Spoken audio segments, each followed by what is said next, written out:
Okay, so this is going to be a little shoulder session. We're going to start with really gentle basic rotator cuff exercise. So if you want to have a little lie down on your back and turn slightly to your side.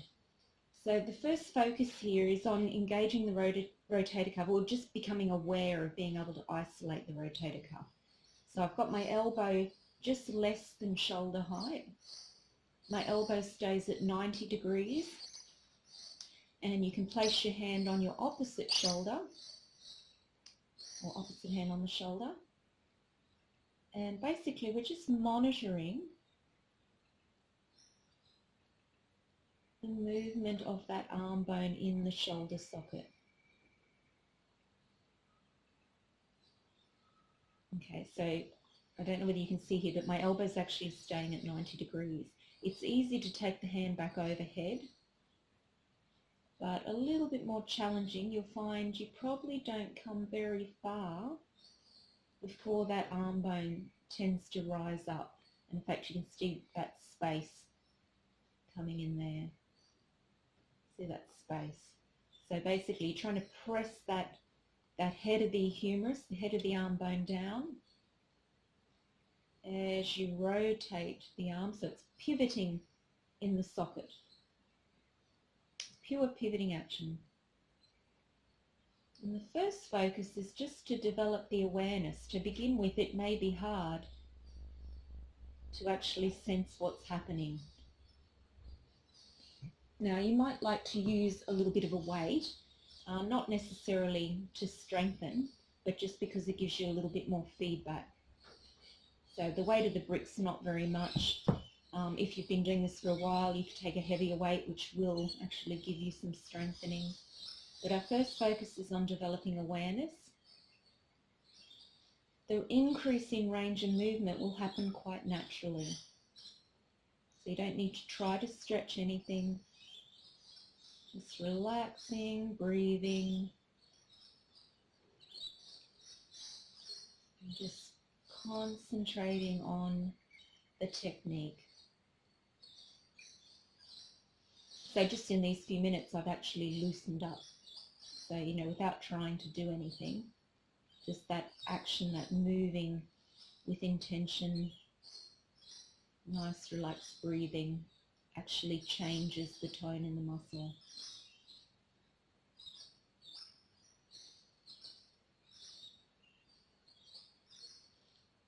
Okay, and there's absolutely no movement of that shoulder girdle.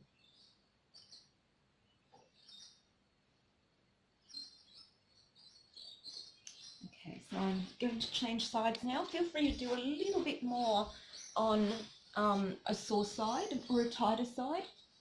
So maybe show you a different angle here. So you can see from behind, and my elbow stays at 90 degrees.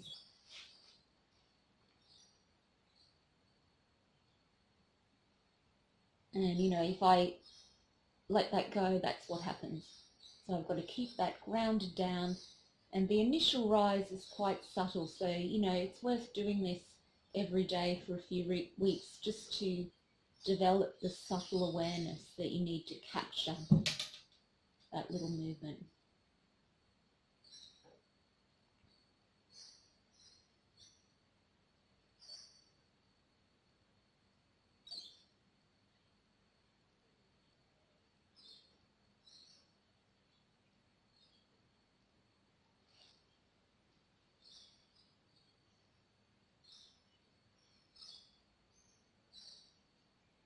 And I'm not breathing in any particular way, just normal relaxed breathing.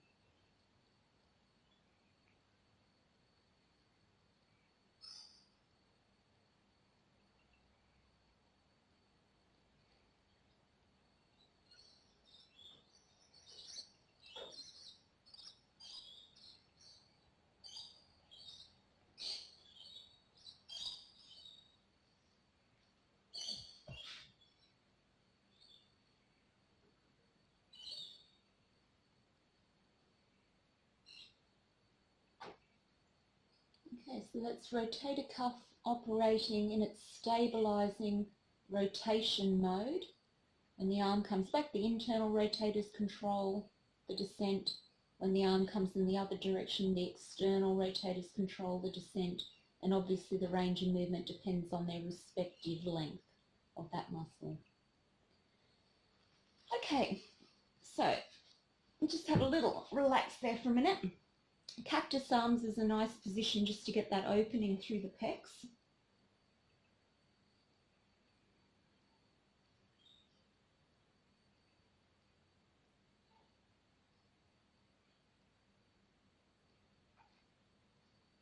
Of course, you may not be able to get your elbows down all the way without hurting. If that feels a little challenging, just mobilise. So rather than sustain the position, inhale as the arms come wide, exhale to centre.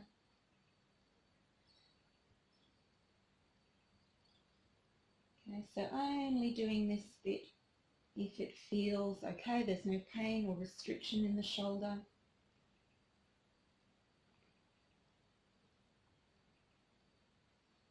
And then relaxing.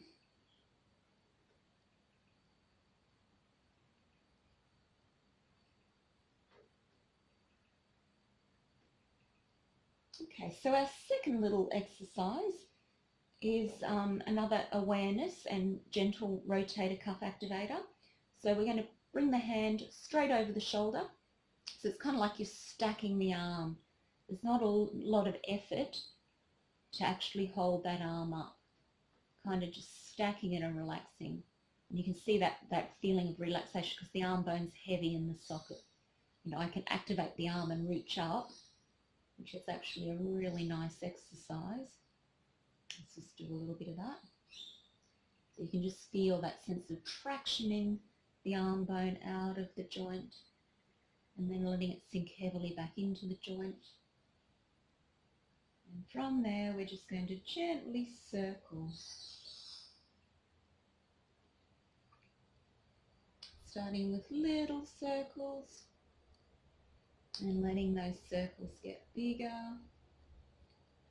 keeping it within your range of comfortable.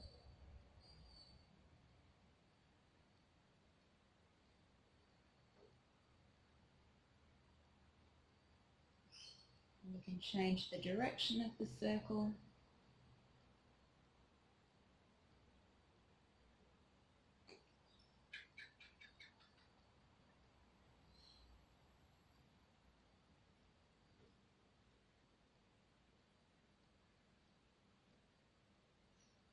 Bigger circles.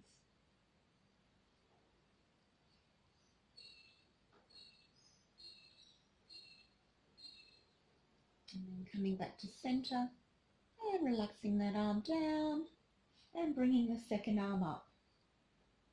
So to begin with, just nice and gently reaching and retracting.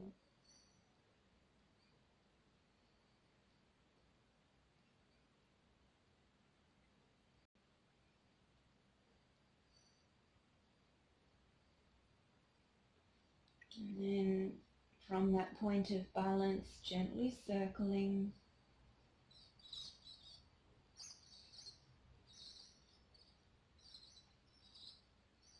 I can feel I'm a little less coordinated this side because I have a little bit of shoulder pain today.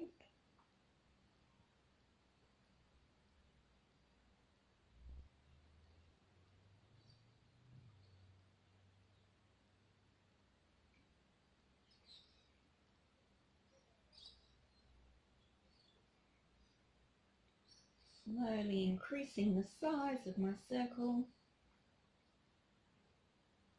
But all the time my awareness is in my shoulder. I'm feeling those muscles. And then we'll circle in the other direction.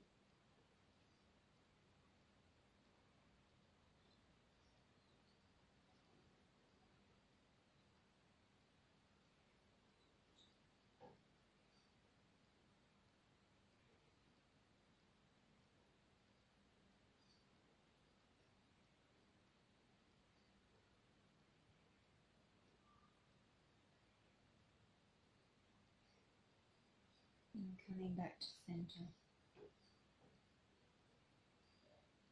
and relaxing.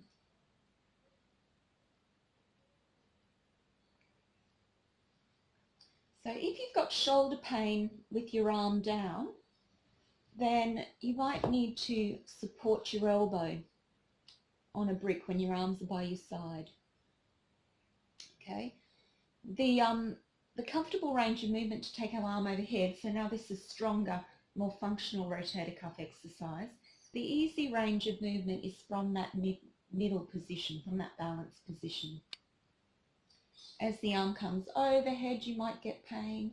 You may also get pain when the arm comes down by the side, particularly if your pecs are tight. You see that shoulder lifts up if the pecs are tight. Okay, so we'll start again with the arms in the midline position. And we inhale, take the arm overhead, and exhale it down. And I'm just going to start in a really easy mid-range position.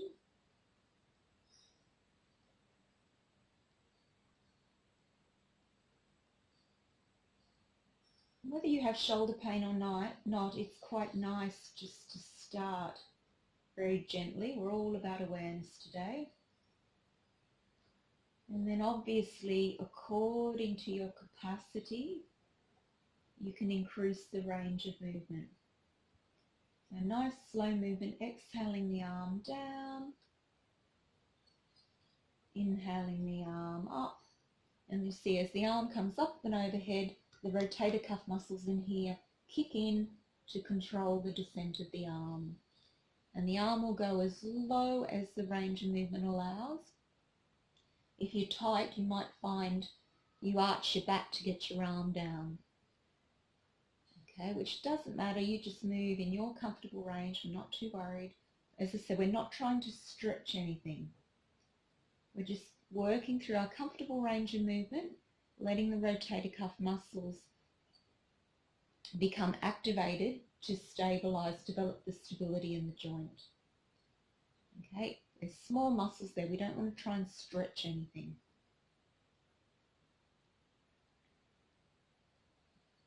Okay, so I'm going to do my second arm.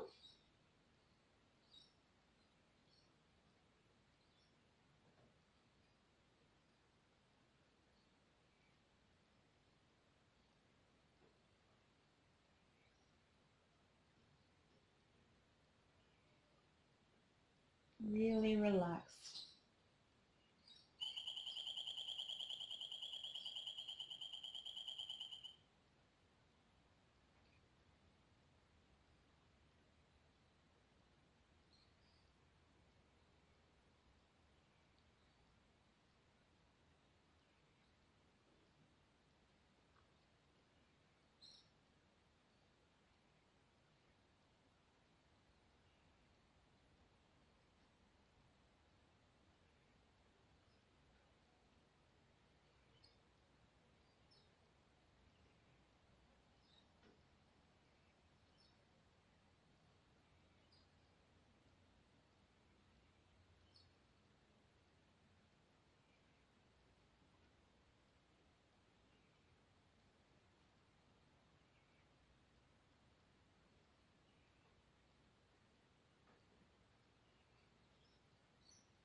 And relaxing. So while you have shoulder pain, it's not advisable to do any strong hands and knees kind of positions.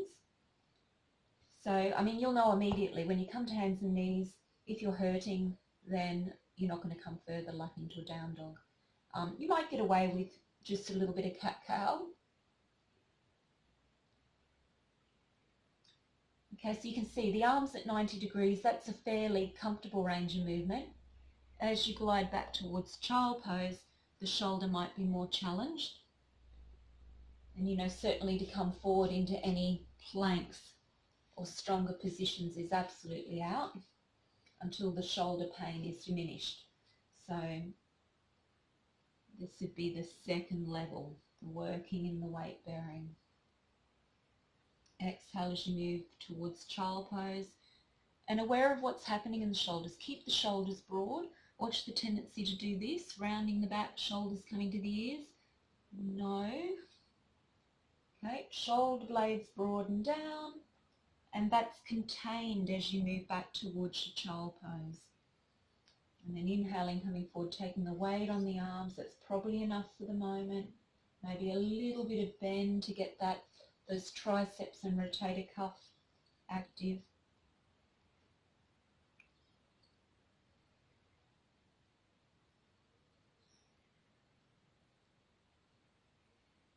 So here we're looking again at awareness and range of movement.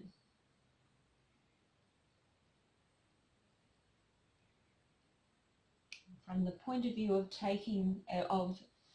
progressing the strengthening, if you take a brick between the web space of the hand. Okay, if you don't have a brick, that's fine. You can do it without a brick. Just come where you can see me. Okay, so fingers spread wide. And all our focus here now is pressing the inside border of the forearm down. Okay, nice and relaxed. We're not doing anything more than that. Gently pressing the inside border of the forearm down. And what you'll notice happens is there's an inclination for the shoulders to broaden. Okay, so we want to encourage that. Shoulder blades broaden down. Inside border of the forearm pressing down. My shoulders are directly above my elbows.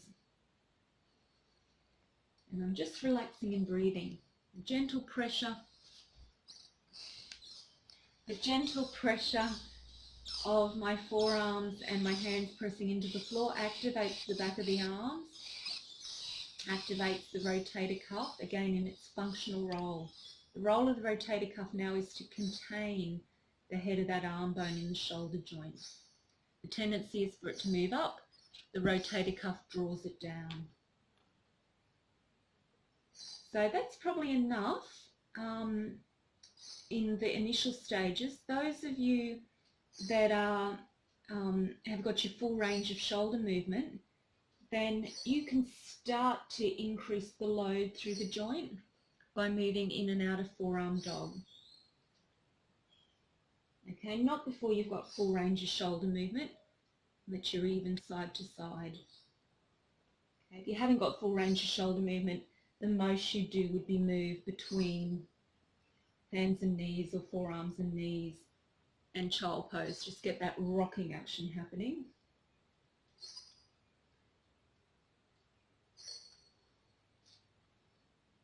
If you're coming into the forearm dog, really firmly pressing the hands down, you're pushing the back of the chest up into the shoulder blades. Exhale as you come up, inhale as you come down. Just repeating. You wouldn't be doing this if you experience pain with the basic weight bearing, the hands and knees, okay, and if you don't have full range of movement. So you need to regain your full range of movement before you load the shoulder joint in this way. Okay, oftentimes people just have a little niggle. They might have full range of movement and it's just a little niggle. So you might be able to come into weight bearing and, focus on the alignment, and technique might be what you need.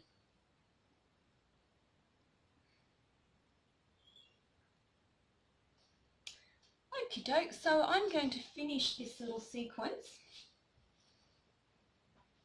with a little bit of thoracic opening, because that often goes with shoulder problems, and it's a nice way to finish.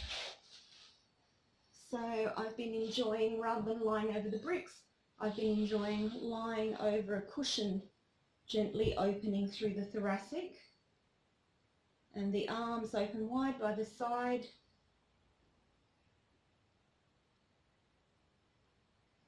If there's any pain in the shoulders, then keep the arms supported on a bolster or bricks.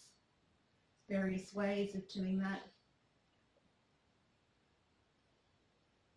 So we just finished this little shoulder rehab sequence with as many minutes of relaxation as you're willing to give yourself.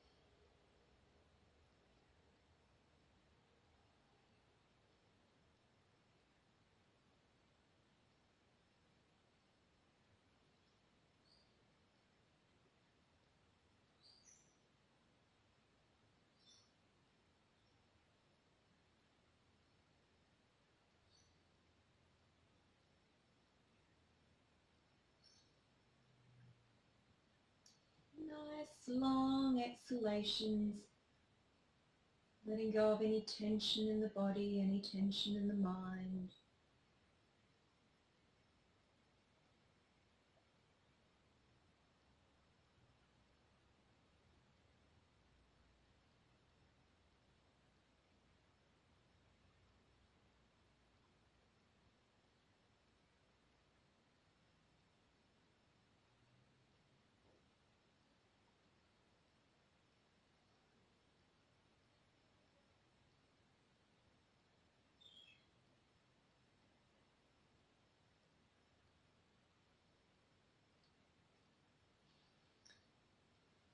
And whenever you're ready, you can close your practice and move out into your day.